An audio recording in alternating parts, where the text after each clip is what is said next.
Hi there, I'm Namisha Patel Owen, and you're listening to Live Your True Self, episode number 5, Who We Truly Are.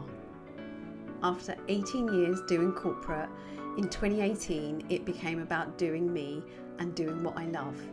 It wasn't that long ago that I too felt stuck, lost, and asking myself, who am I anyway, and what's my purpose? Full of self-doubt, fear of failure and confusion.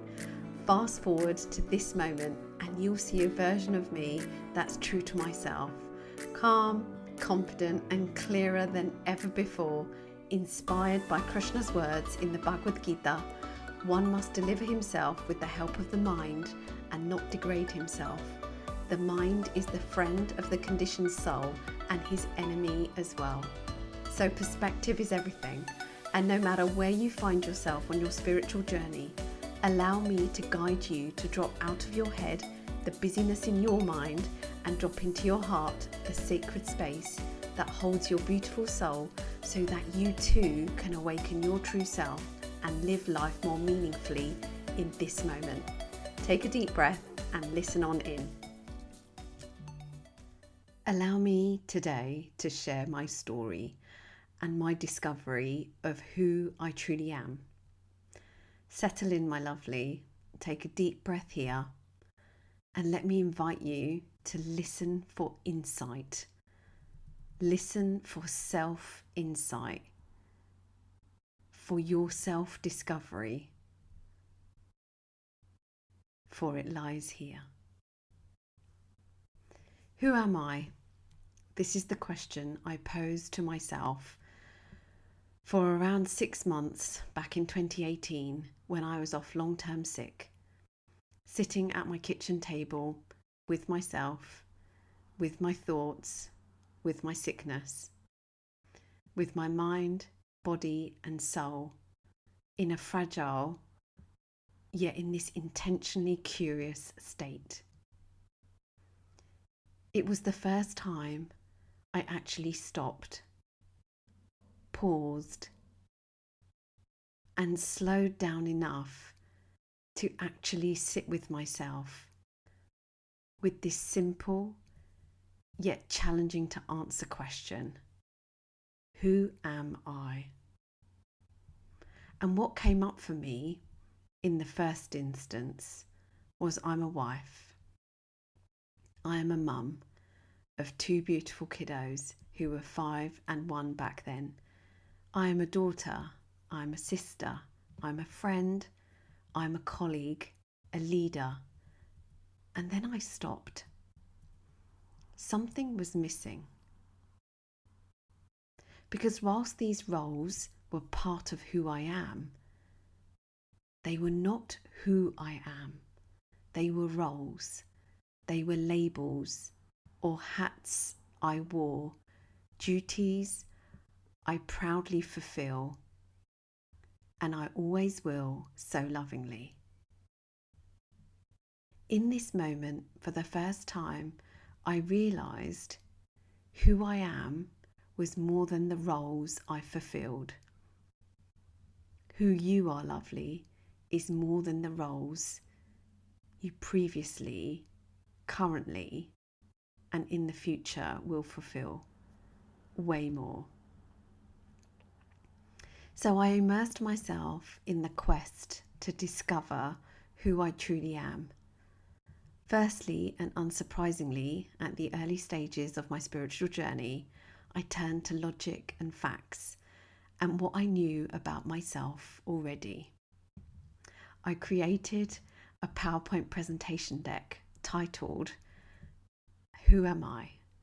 And went about collecting anything and everything I knew already about myself at the age of 39.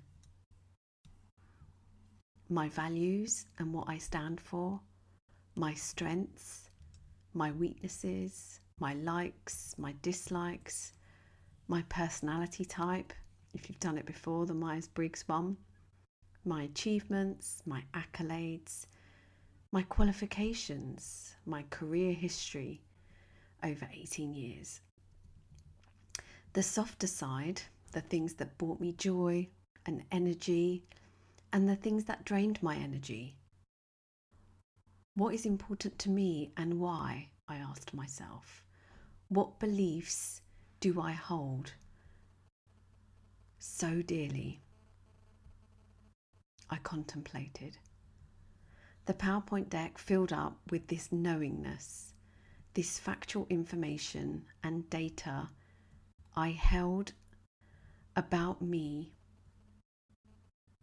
a record of who I am. Or was it more like a record of what I think I am based on what I've done and experienced, or what I've been told about me, or maybe a combination of both?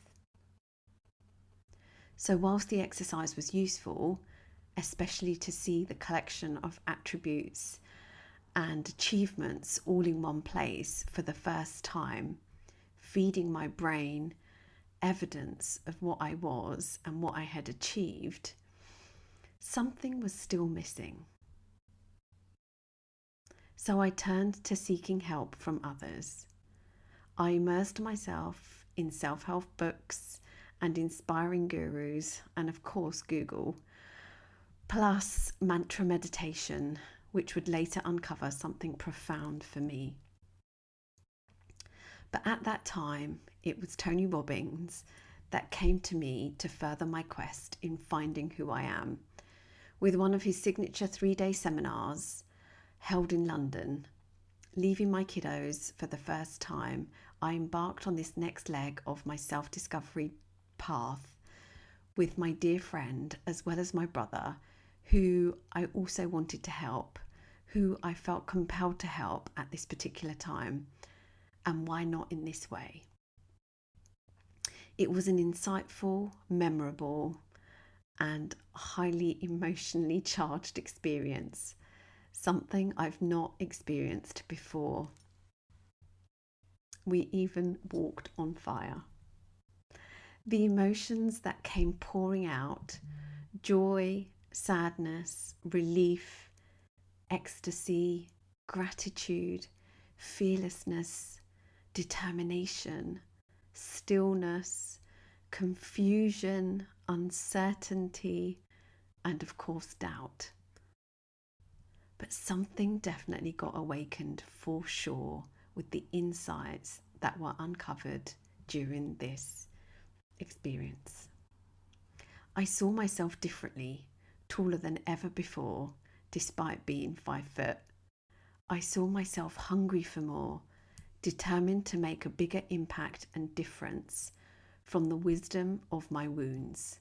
This deep calling to help others connect with their true self from a place of love. I saw a different side of me.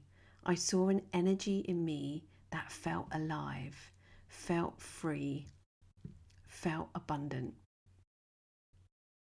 And on reflection, I realized these feelings came from shedding, releasing, unpacking, letting go of who I am not in that chapter of my being.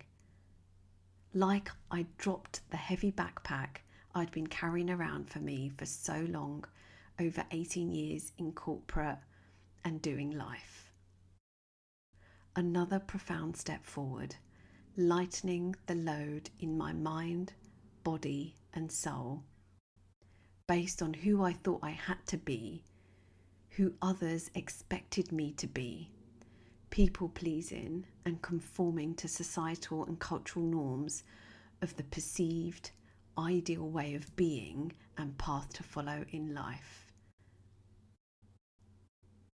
The load certainly felt lighter.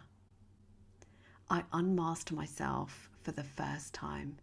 I gave myself permission to reveal myself as I was in that moment, without the preconceived ideas of who I thought I should be.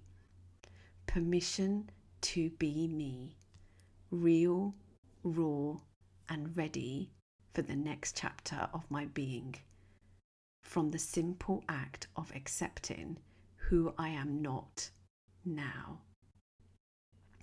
How liberating, how satisfying, how freeing, like a butterfly flapping its wings for the first time with a sense of freedom to fly freely and just be, wings spread wide.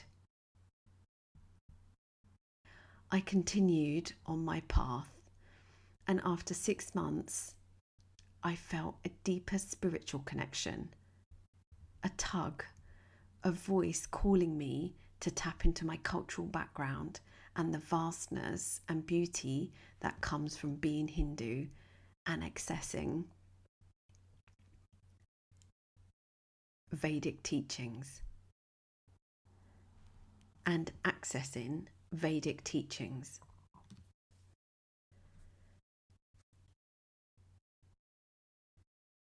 I continued on this path, and after 6 months in, with more and more self-discovery, I felt a deeper spiritual connection, a tug, a voice calling me to tap into my cultural background and the vastness and beauty that comes from being Hindu and accessing Vedic teachings. And just when I needed it most and was ready for it, the universe presented me an opportunity that changed everything for me. A 7-day monk challenge retreat at the Bhaktivedanta Manor in Watford, London, where in 2019 I was united with the wisdom that is the Bhagavad Gita, a Vedic scripture, or perhaps also known as the guidebook for life, and who I truly am became clearer. This chapter crystallized who I am for the first time in a way that I never knew. I was never taught, or perhaps never understood, because I wasn't ready to do so. I knew my roles, I knew my attributes and achievements, I knew who I was not, and I began to appreciate and finally embody who I truly am.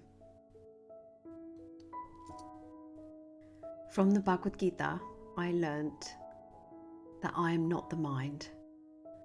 I am not the countless thoughts swirling around my head about all the things that I'm exposed to or unexposed to. I am not the body. I am not the skin, the frame, the physical being I carry around with me that I see in the mirror looking back at me. Who I am, who we truly are, my dear one, is the beautiful soul that resides deep, deep within our sacred heart, the life force within that is ever so preciously kept safe in the place where everything that keeps us alive resides, in our precious heart. You can't see it. It's infinite. It's eternal. It's everlasting.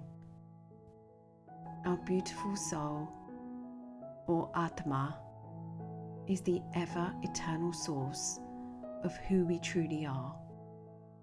When the mind, body, and all other material knowings are no more, our soul lives on.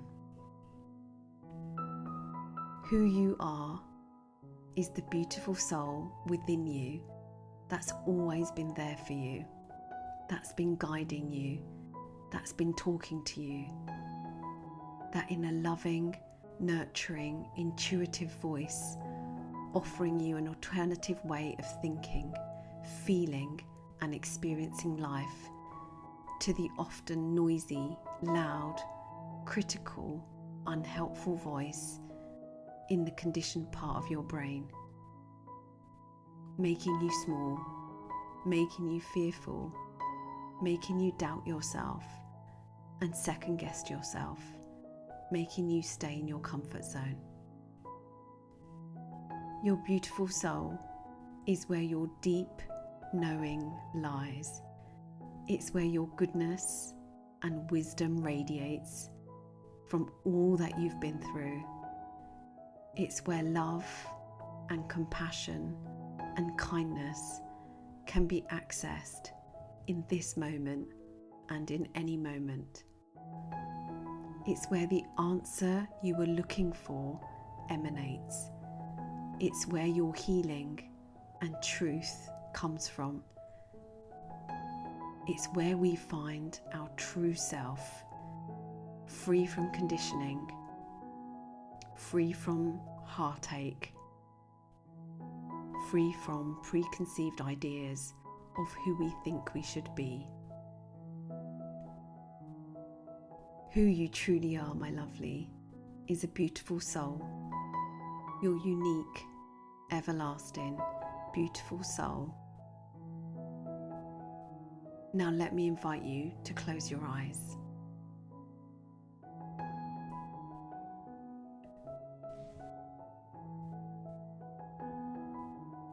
Take a deep breath here and sink into your body. Relax your jaw. Relax your shoulders. Relax your arms, your chest, your back. Relax your tummy.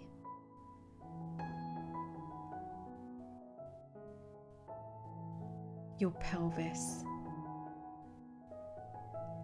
your thighs, your lower legs.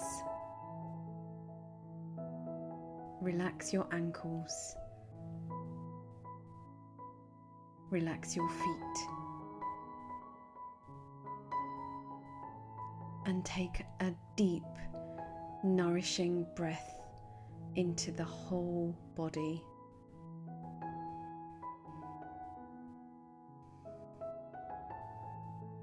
Breathe into the wholeness of your body as you hear this.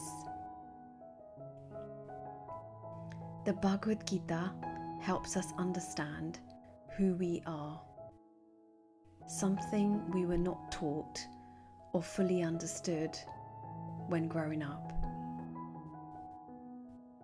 Are we these ever-changing individual identities that are showcasing on a daily basis? Or are we something eternal? This is the main issue that Arjuna had on the battlefield in the Bhagavad Gita story. He had a misunderstanding of his true nature. He identified himself as this warrior fighting this battle. But Lord Krishna reminds him that in fact he is the Atma, or the eternal self, which is found itself in this particular situation, in this moment. Just like you find yourself, your eternal self, in this chapter of your being. And so all Arjuna has to do is remember that he is the eternal Atma. We are our eternal self. And in that remembrance, peace, clarity, and guidance will come to us about how to do our duties and live life purposefully. We're all bound by our duties and the roles we fulfill. We all have things that we must do and be in this world. That's part of the circle of life. But the Bhagavad Gita teaches us to realize our true nature, and from the inward journey of self-discovery, we can find more clarity about the duties that we have been given and desire. In the Bhagavad Gita, Krishna speaks about the nature of the soul, and in chapter 2, verse 20, he says, "The self is never born and it never dies.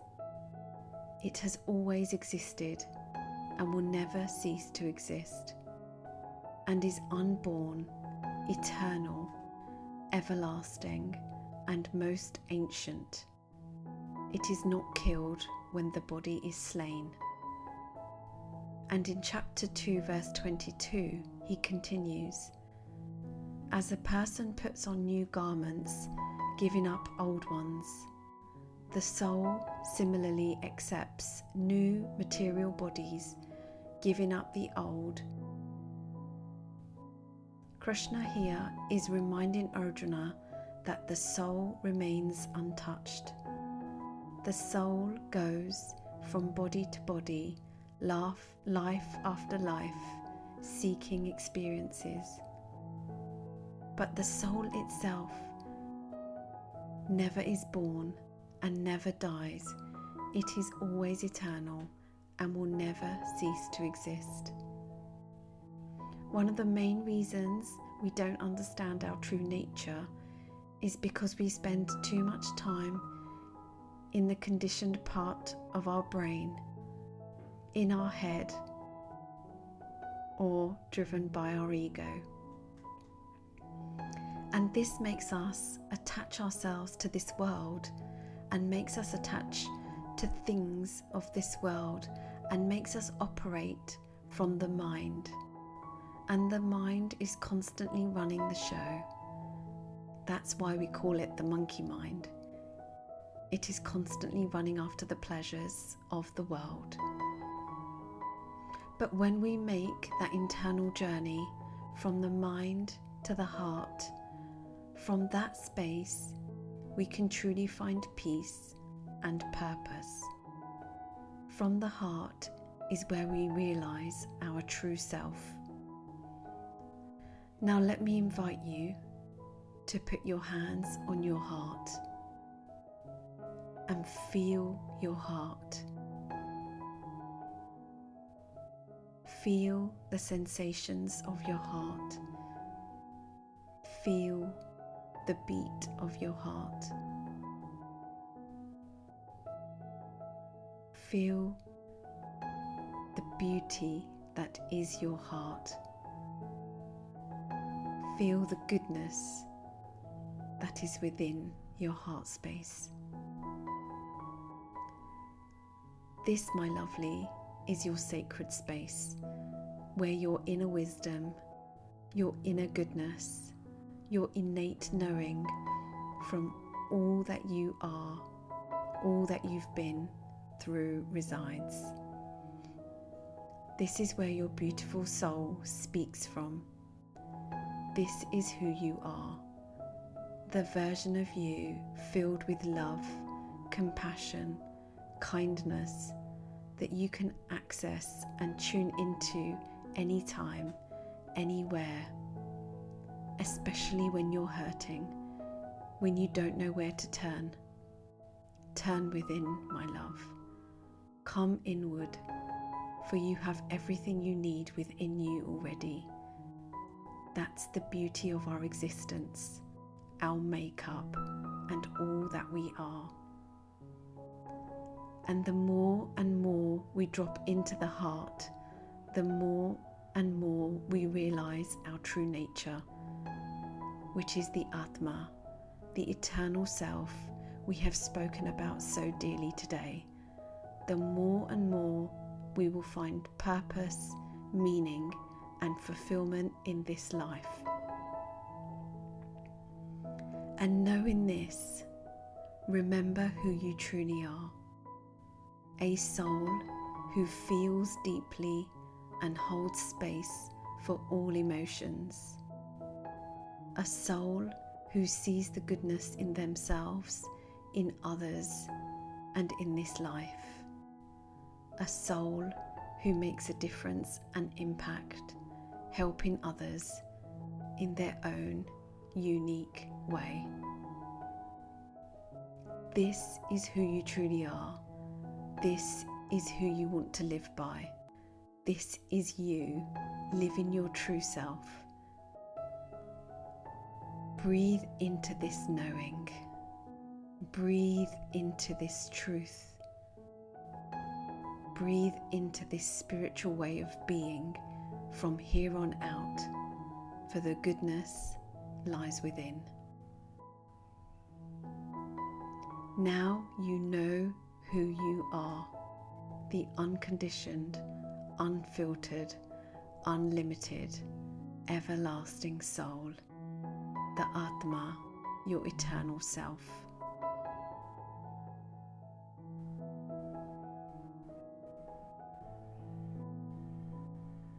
Sit with this knowing. Allow it to marinate in the depth of your being. Contemplate it. Receive it as intended for your spiritual enhancement. For with this knowing, you have gained a higher level of consciousness, which you will carry with you on your path of spiritual goodness from this point forward. Now take a moment to acknowledge yourself for this, because I certainly am. We are spiritual beings having a human experience, and I thank you.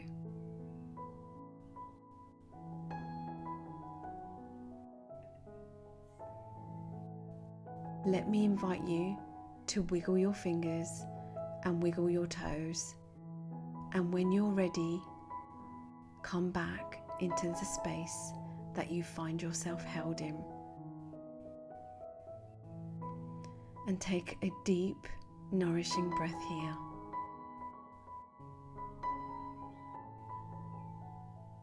And simply notice who you truly are.